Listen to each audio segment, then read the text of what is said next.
What's up, my friends? So this video will not be about assembly. We're going to solve a program from crackmes.one. Alright, this program is in C language. The difficulty is 1.9, which is 2, I guess. Let's say 2. Alright, the platform is Linux and it's so easy. Alright, so I will let you the link in this CrackMe in description. And by the way, I'm gonna use two tools in this video, which is Ghidra and GDB. Why Ghidra and GDB? Because between us, I will not spend hours in understanding like a hash or how he encrypted the code or how he formulate the string that he will compare with my string that I'm gonna enter in the password. We're just going to use GDB and you are going to understand what is the power of GDB in this case. Alright, so let's get started. First thing, I'm gonna run my Ghidra. So Ghidra run like this. Alright, so now I guess I'm gonna close this window like this, and here I already downloaded the program. So here the program name is crack. So here we have import like this. So we're going to go to download, no, desktop, crackmes.one, and this is the folder. So we're going to enter like this. Okay, the destination file name already exists, so we're going just to add kitty like this. Alright, good. Let's continue. Right, so these are basic information about our binary. So let's do OK, and let's run it by clicking 2 times. Alright, double click.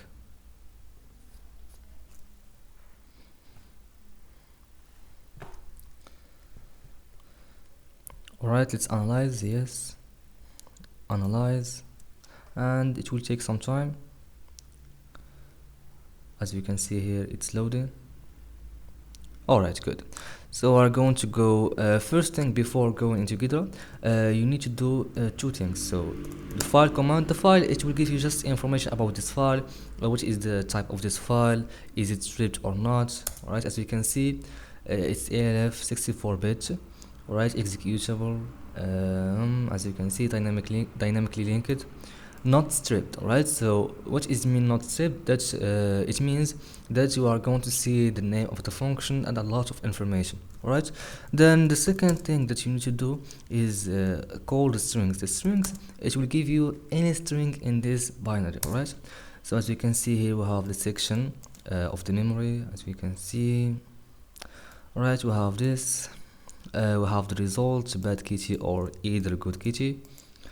Alright, nothing important, I guess, nothing important. So let's do like this and let's try to run the program. Right, so we have here enter the right password, for example password bad kitty. Right, so I guess the simple way is to search where the condition it happened. So let's go to our main function like this. Alright, we have a lot of variables. Alright, this is our int main. Alright, as you can see here is the condition. Here we have either bad kitty or good kitty, as we can see here. Alright, so let's start from the beginning. So here we have undefined, so here let's do it int like this. So let's do L, let's do int like this. Alright, so here we have int main void, we have here. Alright, let's start. So first thing, as you can see, the condition that happened is right here. So this local bd, if it is equal to 0, then it will print bad kitty, else it will print good kitty. Alright, good. As you can see, this is our important variable. Just to know, just go where the condition happened and try to see how this variable can change. For example, let's go to this variable like this and let's do not you, sorry, this variable like this. So let's do final result like this. No bro, rename variable. So we have here final final result like this, right? So this is our final result. If it is equal to 1, if if this variable keep equal to 1, then we will get good kitty, else we are going to get bad kitty. Alright, so as you can see here, local ph,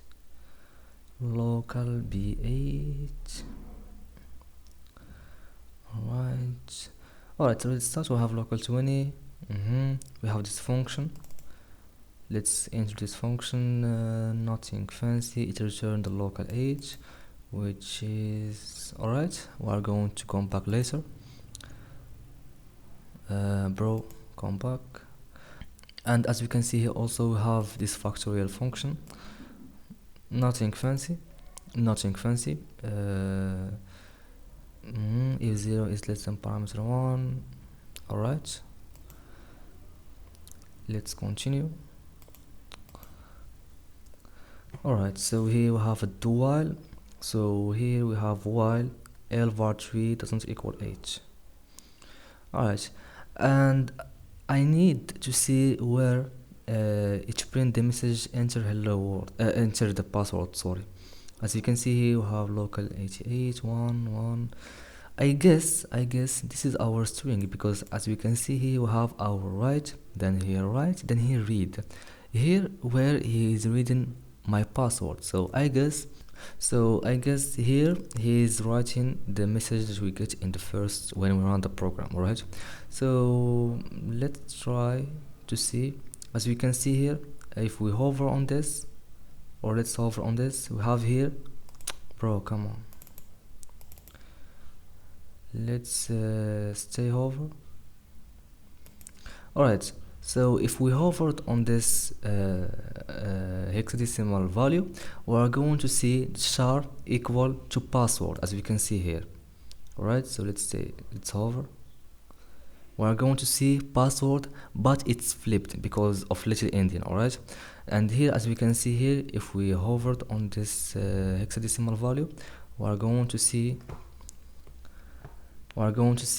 the right, I guess the right password. Here as we can see, if we hover again, we are going to see a value like enter. Right, so we have enter, but it's flipped. Right, so here he declared so here he declared local ah, so we are going to name it string. So here we have local ah, so let's name it like this. So let's name it string. Good. Then so here he is declaring var equal to 0, then local b0 equals string of var of index 0. I guess local b0 it's a character, because he is taking the address of this character. So we have local bh. Let's do Ctrl L, and let's hover on this. Alright, local bh, let's do here char, or let's just ch like this. Alright, so we are taking the address of ch and printing in h byte each time. Alright, then var equal var4 plus 1. Alright, so this is just for printing, I guess, the first enter. Then here we have another write, local b, local b 1, local b. Yep, here he is printing the new line. Alright, so let's do here rename variable. Let's say new line. Okay, good. So now we know where he is printing like the message, and here he is reading, and he is saving in this local 68. So here we are going to do L, we are going to name it password. Good. Then as we can see, we have here our password, and we have here the final result if is equal to 1 in the first case, and it should keep equal to 1. Alright, I guess you start understanding where's the condition happened. Alright, then here we have if 0 is less than var3, what is inside var3? Yup, I guess here the length, because here he is passing in the var equal svar plus minus 1. because here he is taking the length, because the read return the length of how many bytes it read. So here we are going to do the len. Good. So here we have no, here is equal to len password len. I guess password length, and here is the len. All right, final result. So here, if 0 is less than len, so which means then len is greater than 0, so it's a valid password, then do. So here, if the local PC is less than 7, so here they need a password is greater than 7, right? It will break. So here we have password of local PC. So here we are going to rename it this to I, like this. So as you can see, he is taking the password, so our password of index 0 does not equal the local BH plus I. So here, I guess you understand what's happening here. The local BH is a string that it needs to equal to the password. So here, we are going to do real password. It's so easy, guys. Alright, so here the condition is, if the password of index I does not equal the password of also index I, he is just doing here plus E because he is taking the address of the real password. Alright, if these two characters does not equal to each other, then the final result will equal to 0. And when the final result will equal to 0, we will have a problem. Here we have an if condition. We need to keep the final result equal to 1. Right, to get the good catchy message. So here it's so simple. We are going to check where this real password constructs, or where he is building this password. And I know where he is building. He is building it right here. All right, here. So it will be so stupid if we spend hours on understanding what's happening here, and plus 0x3d and plus this and mapping and hashing and a lot of things. It will not work. We'll just spend hours. We can just go to GDB and track where this real password stored in the stack. Then we are going to see the value of this string. Then we are going to insert it, right? So let's go to assembly to see. Right, so as we can see here, he is declaring the real password right here. Then here the real password. As we can see, RSP plus local 18. Alright, here as we can see, the real password.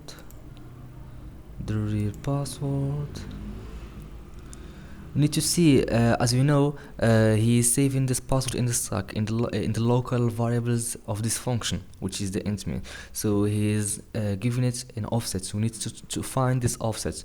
So as you can see here, we don't have an offset. I guess it's RSP plus 0x10. Alright, so now let's go to GDB. So let's do here clear GDB.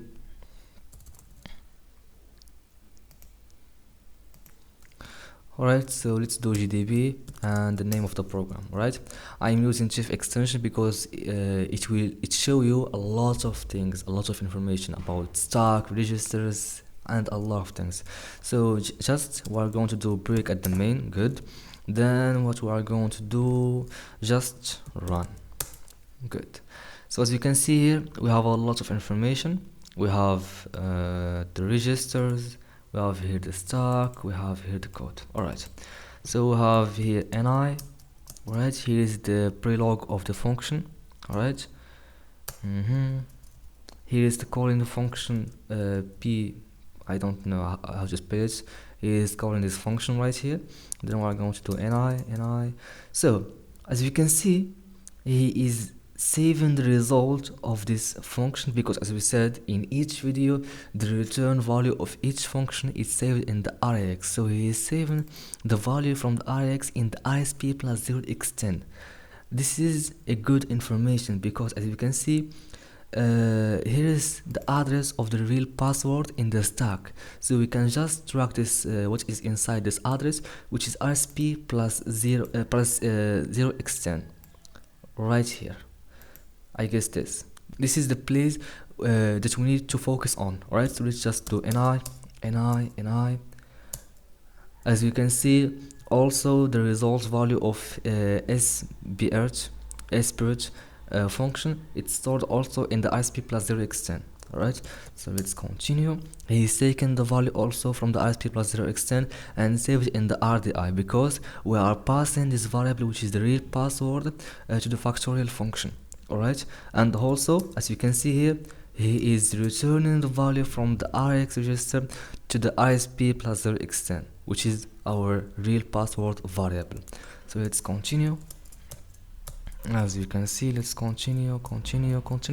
So it will not be working if we just see every instruction and how he's creating this password. Just do enter. As we can see, guys, he is now creating the password. As you can see, the first character is 0. Alright, good. Let's continue. Just to know, this compare L with 0x9, we are right here. He's comparing where he is comparing. I guess here we have comparison L with 0x9, which is this condition, I guess. So we are right here. Alright, so let's continue. Let's continue like this.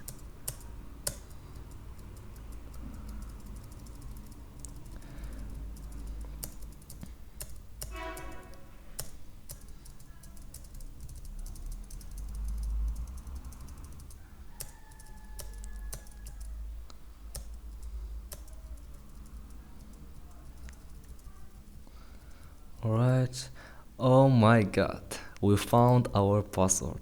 So let's just copy this. Let's just do copy and open a new terminal and save it right here.